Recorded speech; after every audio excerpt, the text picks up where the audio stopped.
Okay guys, the long-awaited string control tutorial. String control, if it's even such a thing, is one of the most important aspects of being a good kendama player. I believe the difference between the top 10 players of kendama, even the top 4, compared to the rest, is their string control. This is a tutorial that can be helpful for every level of play, whether you're working on cup flow or you're learning your first few juggles. I think this would be the most helpful for people who are starting to build their first juggle lines and everybody more experienced than that. I have been studying string for a long time. I've been analyzing players with the best string control. I've been analyzing my own videos of where the string is going and what's it doing. I have explored different kinds of strings. I've explored bearings, and I wouldn't be making this video if I didn't feel that I have heavily progressed my own string control in the last year. Before a year ago, I would be very frustrated with the string. I felt that there's no way to control it. I would just do tricks over and over and over and had paid no attention to the string. If the string got in the way, I would just redo it. And as you guys know, the string gets in the way, it feels like half the time. If you go for a trick 10 times, half the time you don't land the trick because the string got in the way, which is really the most frustrating thing about the string, is that it's always something to manage. So to keep this video relevant, I'm mostly gonna be talking about juggle lines. So that's obviously a juggle, it's a late flip, they're instas, a lot of taps, but you can get better at your string control from the very start. When you start doing your around the worlds, when you start going around stall, your first Tunbridge Wells, everyone knows that the string gets in the way, Tunbridge Wells. So the way that I'm gonna do this tutorial is talk about 13 things that affect string control. And some of these things are qualities of play that people think affect string control, and I don't think they don't, and so I'll mention that. Other things that I'll mention are qualities of play that really affect string control that people have never paid any attention to. I'm obviously going to be talking about form, like Isaac usually does, but I'm also going to be talking about the quality of the string. I'm going to be mentioning the Ken shape. I'm going to mention tama control. I'm going to mention weather. I'm going to mention bearings and tama shape, and we'll go through these one by one with the main purpose of improving your string control so you can be a better kendama player, because you can land tricks consistently, because you'll be way less frustrated when playing. Better control of your aspects of kendama play is just going to lead to more joy when playing. But first, we get to those 13 points. I'm going to mention the best string control players to know. These are players that you can study. These are players that I've studied. Some of these players I've been to Japan and I've taken videos in slow motion of these players so I can personally learn from their string control. I'll share those videos in this video, but these players, I'm gonna list them, are Yasu, Takia, Benny from Kusa, Ryoga from Lotus, and lastly, the Romanian legend Tablex. These are players that I feel, whether they know it or not, have really mastered the string as much as you can master it. If it's not obvious from their success, it's obvious from their on-stage performance and their Instagram clips. Obviously, Yasu and Takia are the most prominent of these players. Yasu, a past KWC winner, but more relevant to KWC is Catch and Flow and EKC freestyle wins. I think Yasu has the best string control of any player. He's the one player that I will reference the most in terms of learning from. I think he is unique in the entire community of being steps ahead of everybody, including Takia, when it comes to string control. And the reason for that is I think the ultimate test of string control, it's not Instagram clips, it's not even open division, or even KWC, I think it's on stage freestyle. That's when it seems like string control is the most important, and especially the way that Yasu plays. There's one thing to go on stage and do tricks that you'll see Takia do some taps, like a 10 tap to spike, and of course that's impressive on its own. But the way that Yasu plays, the way that he freestyles, I think really shows how much control he has of the string. I'll probably mention Takia next, or at least want to put him as number 2 for string control. Not necessarily for his freestyle performances. You can see how Yasu dominates when it comes to freestyle compared to Takia, but Takia's Instagram clips and his KWC runs show the effort that he's put into controlling the string. As for purely Instagram clips, there are insane tricks, and even more insane tricks than Benny. I'm sure Benny would admit this as well. I think the way that Benny plays, if you see some of his long juggling lines that consist of lots of taps, lots of juggles, lots of late flips, and I don't mean the number of taps or the number of juggles or the number of late flips. I just mean in one line, he'll have a really, really long line of complicated and complex stuff that normally would be so hard to land if you didn't have string control. And he's able to land it because whether it's conscious or subconscious, he's put effort into learning the proper techniques to manage a string. When it comes to Tiblex, he's a player that has hit the most insane tricks on his Instagram, but with Tiblex's form specifically, which again I'll mention later, the way he plays, it's really obvious, it's very visible to see how form has so much to do with string control, specifically the straightness of the Ken, which is one of the points that I will mention later. And then lastly, Ryoga, his consistency. You cannot be consistent if you don't have string control. And it's not consistency in terms of a triple stilt flip, right? You need a little bit of string control for a triple stilt flip, but his consistency specifically in long juggling lines, when I was filming him in Japan, he was able to consistently get, if he didn't land it, he got really far in some of these insane lines. The one that comes to mind is the 4-3-2-1 2-3-4 tap to penguin handle. It's one thing to get that trick in 5 minutes, but it's another thing to land it almost first tee. He missed a spike, but then every attempt was right there, right? So obviously the string is managed enough for him to be able to consistently hit 4-3-2-1-2 tap or 4-3-2-1-2-3 tap. I'm like a mathematician over here. So let's get into the 13 aspects that can improve your string control. These aren't in any order. I've quantified each of these as it comes to their importance of string control. Okay, so the first pointer I want to talk about is the quality of the string. I marked this as 3 out of 10, so it's significant. It's important to note and pay attention to.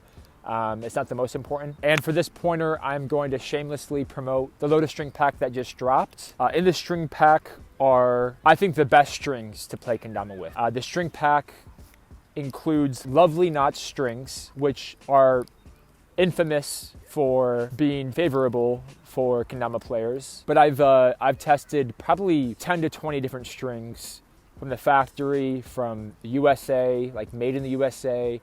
I've tested different thickness and thinness, tested stretchy strings, and I've tested strings that don't stretch at all. There was one string from the USA that was expensive, and for a second I thought it was better than Lovely Knots, and I'd played with it and I loved it, and I even gave it to a few players at Battle at the Border, but I ended up going back to Lovely Knots. I think Lovely Knots is my favorite string. I think it's the best string to play with. So that's the string that's in the Lotus String Pack, and it's also a string that for the most part, the solo element Kens are laced up with Lovely Knots string already, and in the future I think we're always going to be lacing up Lotus Kendamas with Lovely Knots string. The main goal for Lotus is to have Kendamas that are the highest performance, so I'm putting a lot of effort in making sure that every aspect of the Kendama plays the best that it could play. And a string is obviously really important. I don't see a huge difference between the different colors. I know the Gallaghers love black Lovely Knot strings. After my tests, Lovely Knots seem to have been the easiest to control,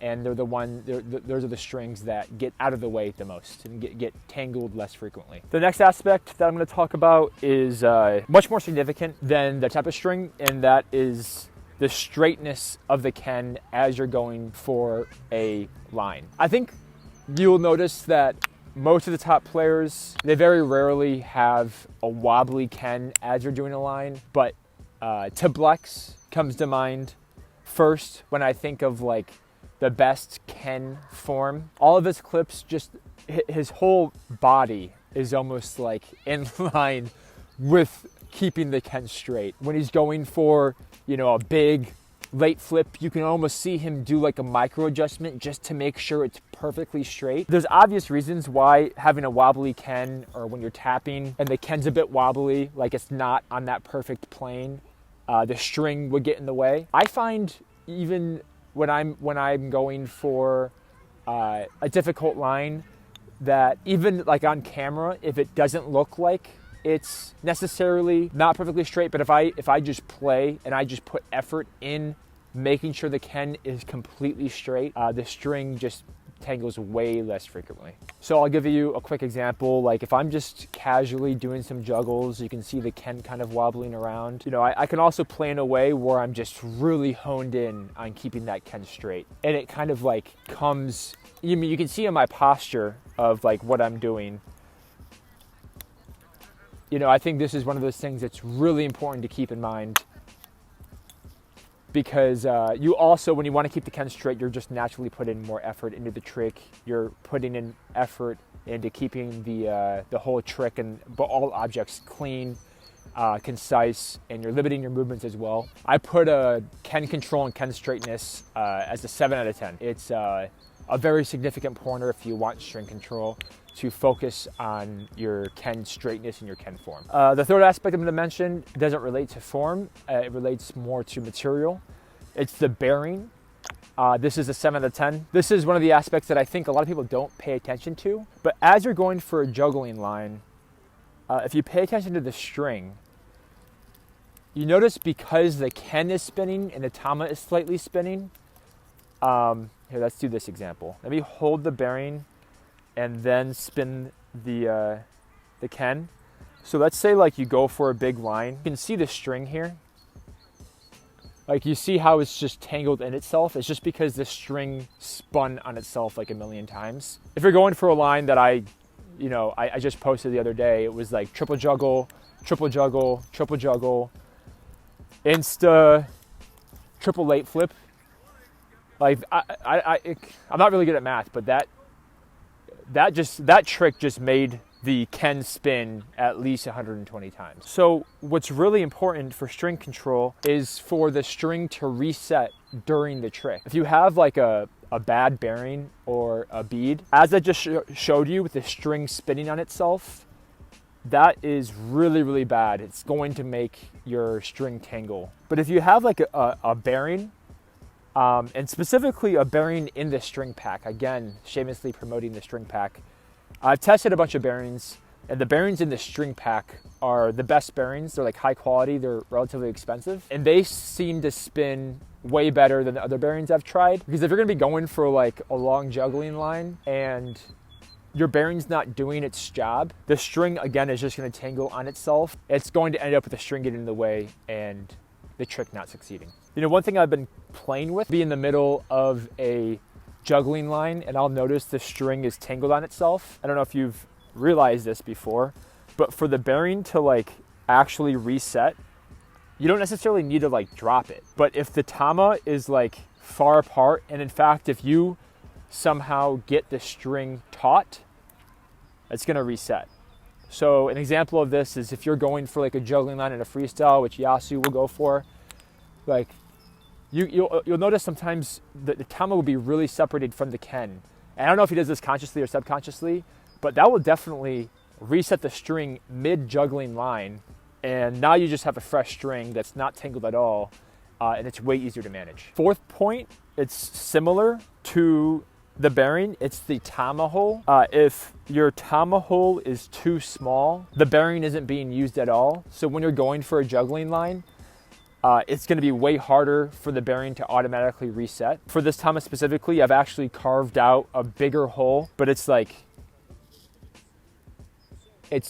way bigger than normal, and that's just giving the bearing the ability to more easily reset the string. I've noticed this helps a lot. I think on my list I have it like 7 out of 10. So just make sure that your hole is big enough for the string to really easily get through. Because anything in the string hole, if it's not clean, I mean, I've even put oil in the string hole sometimes, just so that string can really easily move around the tama and reset mid-line, which is going to prevent, again, way less string tangles. Let's go to string length. I don't think this has a very significant part to play in string control. Obviously, I think for the most part for juggling lines, above 6 or 7 fingers is optimal. But I don't necessarily think like a longer string is going to like prevent string tangles more. It's just, you get used to whatever you get used to. You know, I've heard some people talk about a longer string because you have so much more string, it can get tangled easily. I don't think that's the case. I think if you have correct spacing and form, which we'll talk about later, you will you'll be fine with a longer string. There's also the benefit of the longer string of being able to have more room to land your tricks. Let's move on to tama control. I have this as 5 out of 10. I think that if you are juggling and your tama is like really moving around, if it's like really spinning, that's going to make the string loop, like I mentioned earlier. You'll notice players, if you go through any of the top players' juggling lines, their tama is relatively still. Like when they're going for a late flip, their tama is almost ghosting. I never really paid attention to this in my own play, but going back to my own tricks, I noticed the tricks that I land, the tama isn't moving around a lot. You know, like by moving around, I mean like spinning, you know?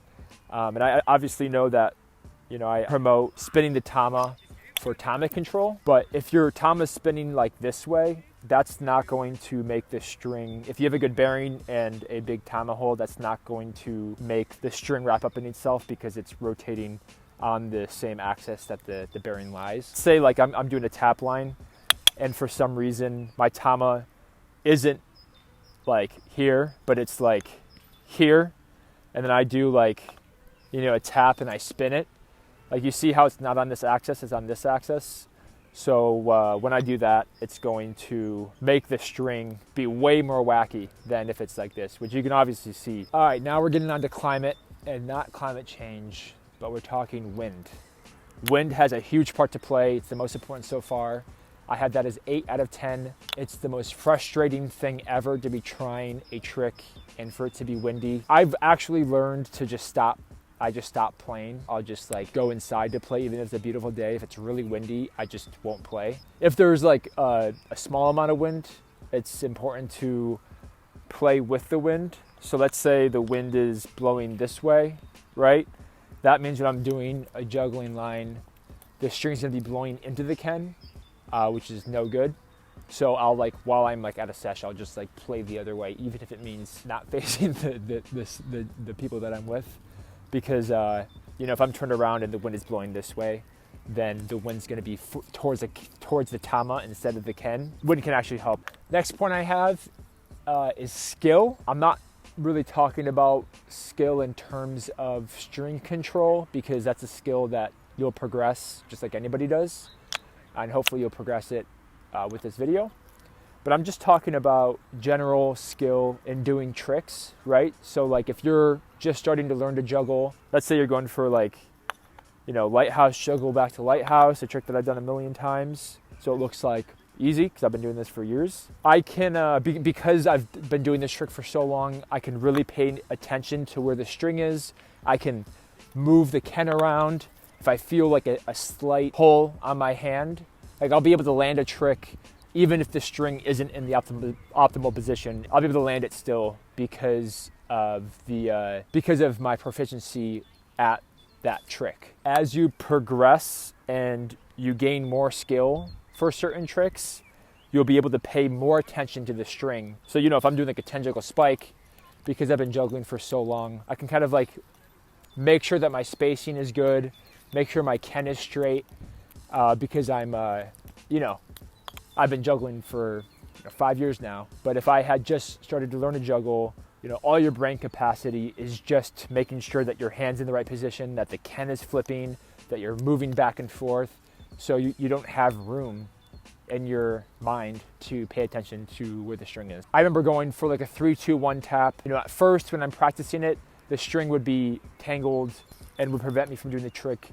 way more often. Not necessarily because I was like worse at string control, but just because I had to pay attention. I had a harder time actually doing the trick of tapping. Like even if it was stringless, I'd still be having trouble landing this trick. Now that I've progressed my skill of 3-2-1 taps, I can pay way more attention to making sure the Ken is straight, you know, making sure my spacing is good, and making sure that everything is like clean and set. And that you only really get that if you just practice the trick itself. Nevertheless, you know, learning these points of string control is going to help land these tricks from the get-go. Next aspect I have is a clean Ken. Like, doesn't necessarily have to be fresh, but it just needs to be clean. I have this as 8 out of 10. It's extremely important. I'm sure players have noticed that when their Ken is really seshed and there might be like a chip, might be really dirty, might be grimy, that's going to lead to way more string tangles than if you have like a fresh setup. And it makes sense because the string is looking for any reason to like latch on to the Ken. So like if you're juggling and the string just brushes the Ken, but your Ken's all smooth and clean, it's not sticky or dirty, there's no chips, the string's just gonna brush by and it's not going to get stuck.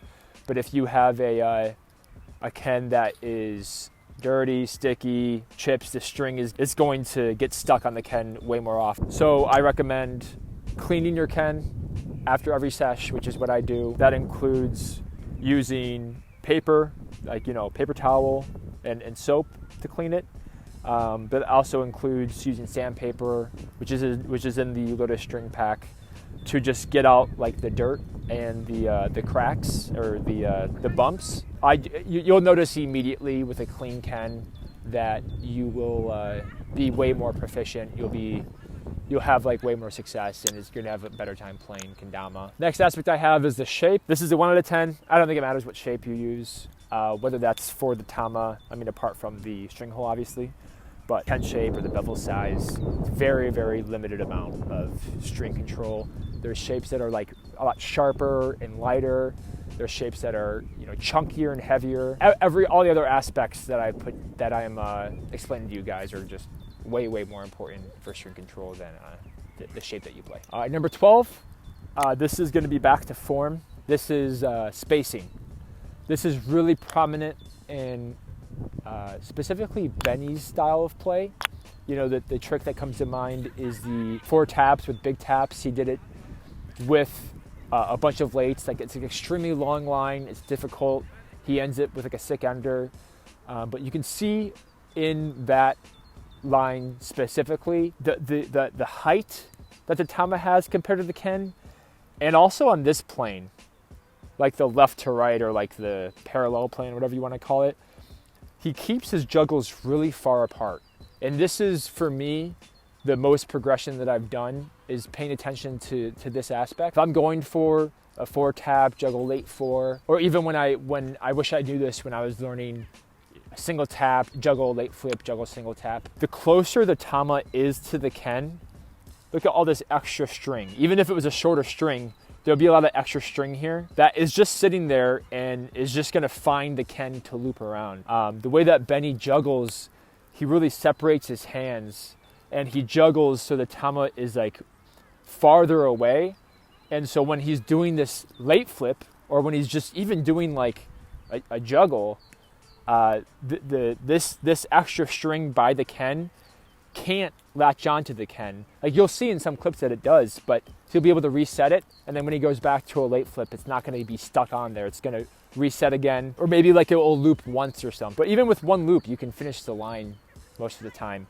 But like when you're playing like really confined, and just like what happened with like 3 loops around the Ken, you're not going to be able to land the trick. I think this is like, you know, the one point again that I've progressed the most with, but it's one of those things that you can kind of keep in mind when you're going for a trick. I think like Ken straightness is another one, but with space as well, like keeping that Ken, like see that how it just reset, like keeping that space as much as you can, it's going to really prevent string tangles. Less experienced players as well, if you're going for, again, like that lighthouse, juggle lighthouse, you can push the tama way over so it's separated from the Ken versus like having it like right here where there's like, you know, a bigger chance of the string wrapping around the Ken. This pertains to Ryoga specifically, but most players, like they'll play with their tama on the left, their Ken on the right. That makes a lot of sense because the string hole is usually on the left. So if you're playing with the tama juggling this way, you're just asking for the string to loop around the Ken. And I think that's why Ryoga has a lot of consistency because of his tama control. And it's not necessarily tama control in that aspect, it's more just like juggling control. He's able to put the tama in a certain position so the string doesn't tangle as much. And another thing with spacing that I find, I remember going for late flips, and this is something that I still think about. It's kind of hard to put into words, but like when I'm going for like, you know, 4-tap juggle late 4, like yesterday I was going for 6-6-6, and you would think that you'd want to get that Ken spinning as quickly as possible to the juggle, but I found way more success with waiting for the tama to be up. I think there's some kind of subconscious things because I've been doing tricks for so long that I can kind of tell when the string's going to tangle. I think most players would also explain this. I remember going to Copenhagen for the first time. Rolf was like a top juggling player, and I asked him what he does for string control, and all he said at the time was that he just learned these very small subconscious techniques to prevent string tangles. You slowly learn the specific positions of when the string is going to tangle, but it's just more of like this mental skill and this muscle memory to have the ability to move a certain way or like delay a flip or even push the tama a certain way to prevent those things from happening. These are things that are just going to come in time as you continue to practice. It's kind of like one of those things that you can only learn the hard way. I do want to mention that because it's not like if you do all of these 13 things, you're going to control the string for sure. Like you still need to put in effort, put in skill, put in experience to be able to ingrain like abilities and skills in your muscle memory. Last point I have, extremely important one.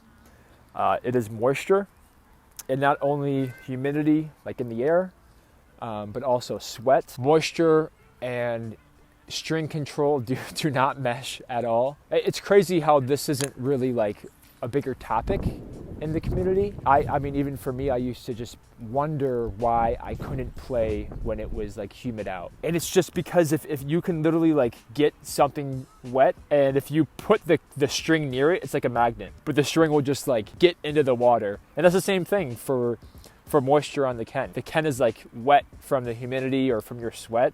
It's going to lead to way more string tangles. You can't control the climate. So for, you know, the wind aspect and then for like the humidity aspect, you just have to do the best you can. When it's really humid out, just like the wind, maybe I'll like work on like my stall game or something, but I'm not going to be going for a really long juggling trick. But like, you know, Japan is a really good example. I remember it was like extremely hot at KWC 2023. Taki was playing inside.